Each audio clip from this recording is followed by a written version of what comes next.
On vient de voir dans la précédente vidéo pourquoi la division du travail doit persister. Maintenant, il va falloir déterminer comment la division du travail va persister, puisque a priori cette division entraîne inégalité et aliénation. Autrement dit, enrichissement d'une minorité et absence d'accomplissement au travail pour la majorité. Une fois de plus, je m'appuie sur les réflexions de Friot et Lordon pour tenter de résoudre le bazar, tout en vous renvoyant aussi aux premières vidéos sur la décision démocratique de la production. Je m'explique. Dans un monde véritablement démocratique, nul ne sera obligé de travailler pour vivre et surtout nul ne devra travailler dans des conditions qui mettent sa vie en danger. Et pourtant, nous aurons toujours besoin d'acier, donc de minerais, d'aciérie, de charbon, de contrôle électronique des hauts fourneaux, de béton pour ces derniers, bref, de plein de choses désagréables à produire et même en grande partie polluantes. Nous aurons toujours besoin de spécialistes capables d'éteindre des incendies et sans doute avec les moyens efficaces et sophistiqués que nous connaissons aujourd'hui, mais qui réclament des modes de production très sophistiqués et a priori très désagréables. Voit-on tout de suite ce que cela implique sur le plan économique et social. Laissons de côté le plan écologique un instant. Des professions comme celles de mineurs, de sidérurgistes, de pompiers, d'ouvriers dans l'industrie chimique et combien d'autres non seulement ne pourront plus se faire sans une refonte complète de leur mode de fonctionnement, mais en outre si on estime qu'on a vraiment besoin de métal, de voitures et bien sûr de personnes chargées d'éteindre des incendies, sachant que nul n'est obligé d'exercer de telles professions, il faudra bien qu'on trouve d'autres méthodes pour les motiver. Et ces méthodes ne pourront plus inclure celles du capitalisme basé sur le chantage « si tu ne travailles pas, tu ne bouffes pas ». Quels seront les éléments qui seront mis sur la table par les travailleurs? C'est pas bien compliqué, ce sont exactement ceux qu'ils réclament depuis des centaines d'années. Diminution du temps de travail et donc nécessité d'employer plus de monde pour une même production ou un même service et donc investir massivement dans la formation des futurs travailleurs. Conditions décentes, sûres et confortables et donc augmentation des frais de protection et de confort. Et enfin, en tout cas si l'on suit Friot et Lordon, incitation par l'obtention de meilleurs revenus du fait de la pénibilité ou de la dangerosité du travail. Je vous avoue qu'ici j'ai un point de divergence a priori avec Friot et Lordon. Pour moi, plutôt que d'augmenter les revenus dans les activités pénibles et lourdes, tout en diminuant ceux des activités agréables et basées sur une motivation positive, on a bien d'autres moyens à proposer. La masse de travailleurs actifs sur la surface de la planète est largement suffisante pour proposer, pour commencer, des diminutions drastiques du temps de travail. Et il n'y a pas que les chômeurs que ça va mobiliser, mais aussi celles et ceux qui savent depuis longtemps que leur boulot n'a aucune utilité réelle, aucune légitimité dans la production des biens et des services utiles ou nécessaires à la communauté. Je pense encore une fois aux publicitaires, mes amis de toujours, mais aussi à mes autres chéris qui travaillent dans le marketing. La plupart des cadres dans un monde communiste, pas tous, mais la plupart devront partager leur temps de travail entre activités d'encadrement et production réelle de biens et de services, histoire de se rappeler ce que ça signifie qu'enseigner, monter, souder, livrer, gâcher, aligner, surveiller des enfants, soigner, laver et nourrir des vieux, etc., etc. Qui d'autre encore? Je ne vais pas parler longtemps de l'infime portion des actionnaires, des millionnaires et des rentiers, la plupart d'entre eux sont déjà inutiles en réalité, étant généralement vieux et faibles. Ils se contenteront du revenu équivalent à tout le monde et se souviendront avec nostalgie de leur yacht et de leurs résidences diverses dans l'unique logement qu'ils auront dû choisir de garder une fois qu'on aura redistribué tous les autres. On pensera cependant plus sûrement aux militaires et aux policiers qui n'auront plus de propriété à défendre et donc perdront une grande portion de leur raison d'être. Ah, on n'y pense pas assez à ça. Vous vous rendez compte de l'activité que nous perdons à protéger la propriété privée? Les fabricants d'alarmes se recycleront en fabricant de systèmes de sécurité du matériel en cas de catastrophe, par exemple. Les assureurs ne disparaîtront pas tout à fait. On aura toujours besoin de spécialistes qui interviendront dans la gestion des risques et dans le calcul de subventionnement suite à une catastrophe pour réparer ou remplacer des biens détruits. Au fond, les assureurs feront ce pourquoi ils existaient au départ.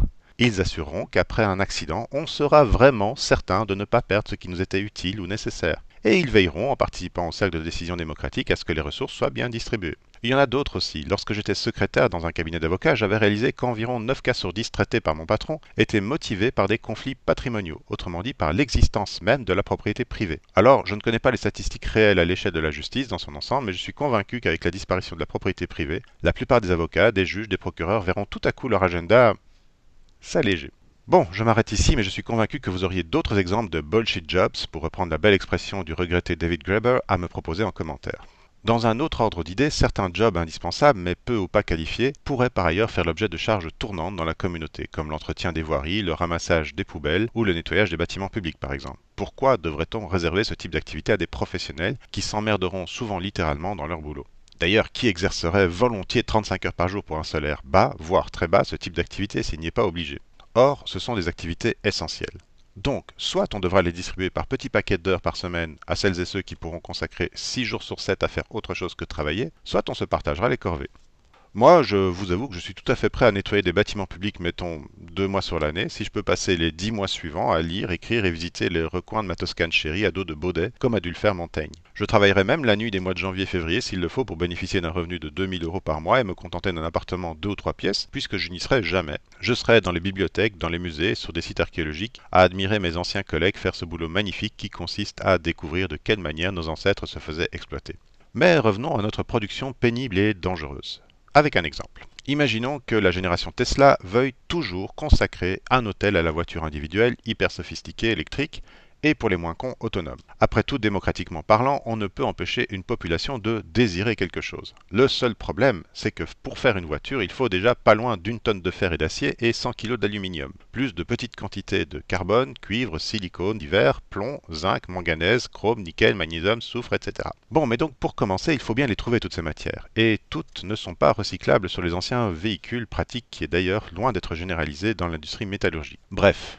Qui va aller chercher tous les minerais qui seront ensuite transformés? Qui va d'ailleurs extraire les métaux des minerais? Qui va travailler dans les forges, les laminoirs et autres usines de transformation? Toutes ces professions pénibles et dangereuses réalisées dans un contexte démocratique et donc avec un maximum de précautions, une masse ouvrière gigantesque appellera des coûts faramineux.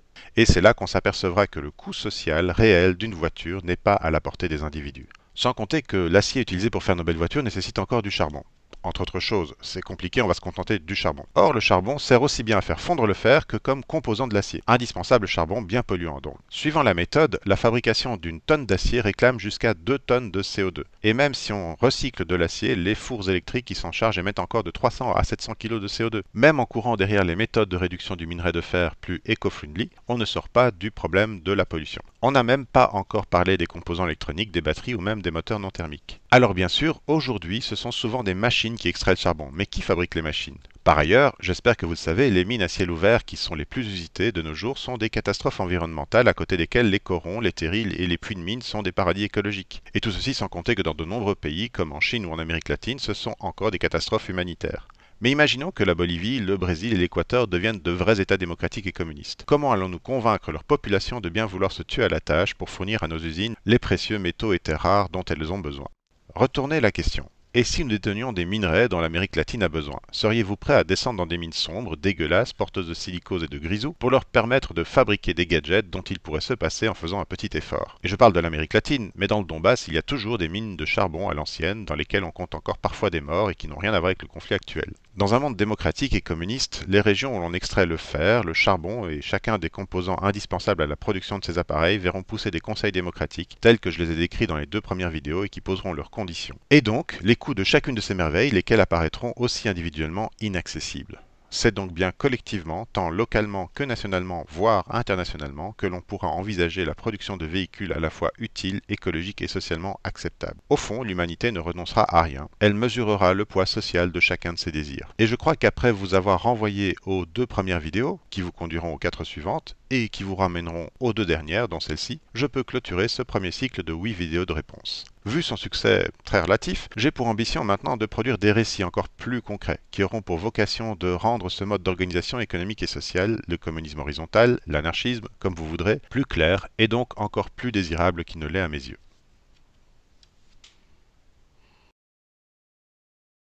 Moi, je vous avoue que je suis tout à fait prêt à nettoyer des bâtiments publics, mettons 2 mois sur l'année, si je peux passer les 10 mois suivants à lire, écrire et visiter les recoins de ma Toscane chérie à dos de bidet comme a dû le faire Montaigne. À dos de bidet. À dos de Baudet. Voilà, voilà. Ouh. Je vais reprendre ça.